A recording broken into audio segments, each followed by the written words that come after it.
করার বিধান রয়েছে। হযরত শাহজালাল আন্তর্জাতিক বিমানবন্দর 2014 সালে প্রথমবারের মতো এয়ারপোর্ট সিকিউরিটি এক্সারসাইজের আয়োজন করেন। এরই ধারাবাহিকতায় 2020, 2022 এবং সর্বশেষ এই বছর এয়ারপোর্ট সিকিউরিটি এক্সারসাইজ অনুষ্ঠিত হচ্ছে। বিভিন্ন ধরনের ইমার্জেন্সি সিচুয়েশন হতে পারে, এর মধ্যে এয়ারক্রাফট সংক্রান্ত ইমার্জেন্সি,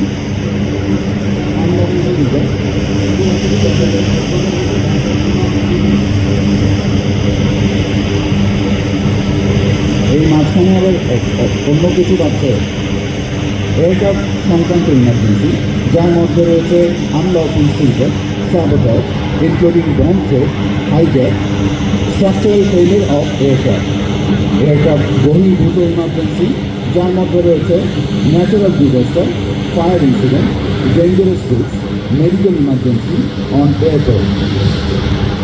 মিশ্র ইমার্জেন্সির মধ্যে রয়েছে